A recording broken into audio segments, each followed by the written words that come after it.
overview, the way this works, forgot to say that, was so excited. We have 3 minutes of pitch, that's why everyone's talking very quickly, and then 4 minutes of Q&A from our judges.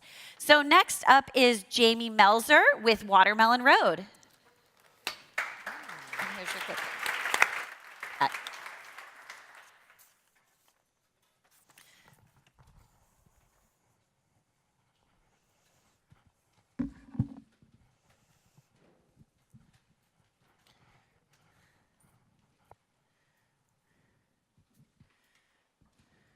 A quick show of hands in the room.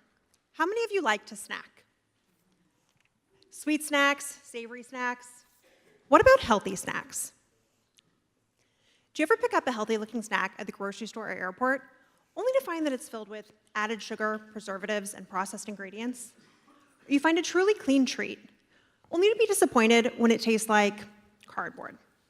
My name is Jamie Melzer, and I created Watermelon Road because finding a clean, good-for-you snack that actually tastes good just shouldn't be that hard.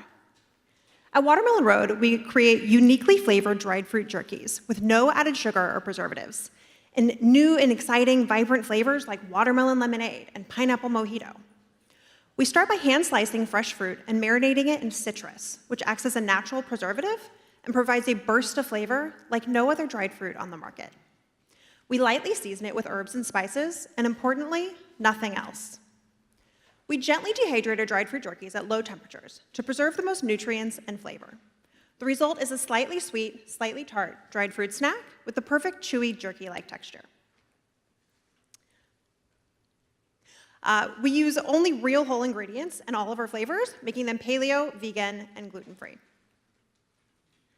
Watermelon Road is well-positioned in the high-growth snacking category, which, as you all know, is benefiting from a consumer shift away from 3 meals a day toward convenient on-the-go options. Over 60% of young millennials snack at least 3 times per day.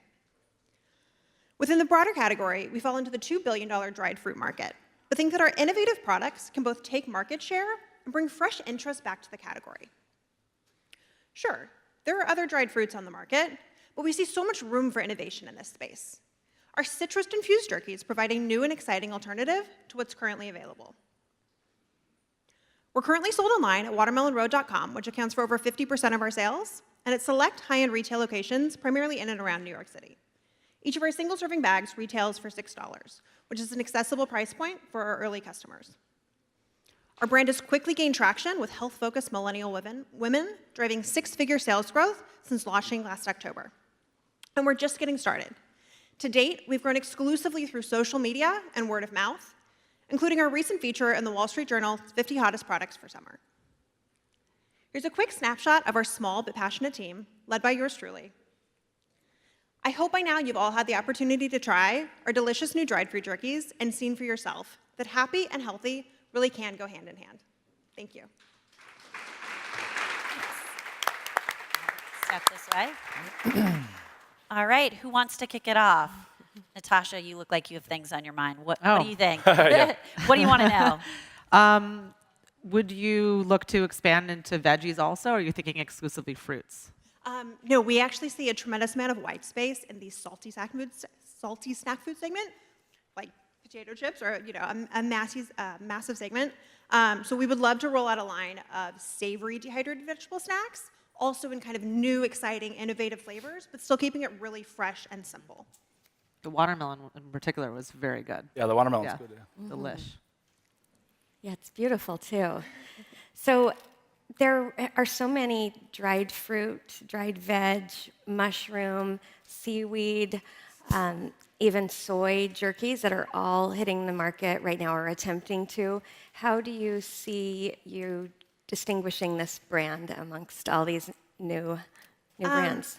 So I think in addition to having a product that actually tastes good, obviously that's number one, your product has to taste good, we've also really created a brand that's resonating with our customers. And our customers are 25 to 40-year-old health-focused women. A lot of them are paleo, they're discovering our products, they're talking about us, they're sharing us online. So it's really a word-of-mouth thing and a connection to the brand that we're creating, in addition to having, obviously great flavors and real ingredients.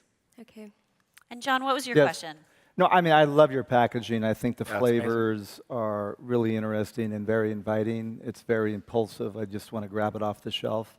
I wonder out loud if I think you're using the word jerky as you describe the product, and then of course we have a very large dried fruit category. So if you could pick one, because those are two different parts of the supermarket, which space would you prefer to be in? I mean, realistically, people are not going to go to the meat jerky section to look for a product like this. We are competing with the dried fruit space. This is just kind of an innovative new presentation that I think will catch people's eye among, the dried fruits. Have you tried to merchandise the product in the jerky set? We haven't yet. So we just moved our production to a co-packer earlier this year and are in the process of ramping up production. So we're only in 35 or 40 stores around New York. It's smaller boutique stores, so it's like there's not like a clear, set for us to test yet. But certainly, as we roll into more stores, like obviously we'll test where this goes. I also think this could go in the produce aisle, and it's something that would really stand out while you're shopping for your fruit, saying, "Oh, this is a healthy new snack that's nothing but plants." So we would love to try some different things like that. Especially the savory ones you're talking about could be really interesting to cross-merchandise. Yeah. Pete, you've invested it through 301 in several plant-based companies. What do you think about the product? Yeah, I mean, actually the products are amazing. The watermelon and the pineapple are pretty tasty. But to John's point, the packaging does like pop. It's kind of a fun brand. It's something you'd pick up and interesting flavors that you try. It's a category that can sometimes go to the commodity side right away. Sure. And your interesting flavors, I think, will keep you at price point that you're talking about. Hopefully where you need it to be. Even from a question on just the sourcing side of things, knowing it's hard to match up your demand with the sourcing side, knowing there's seasons here. Yep. I mean, how do you manage that? Is it fresh ingredients, or are you actually using frozen, or what? No, right now we're using all fresh ingredients. Yep. So, like I said, right now we're manufacturing. We're kind of in this in-between stage, like Purvi was talking about earlier. We're in that in-between stage where we're kind of figuring out how to scale this, which need to be fresh ingredients, which can be, pre-juiced lemons or whatever it is.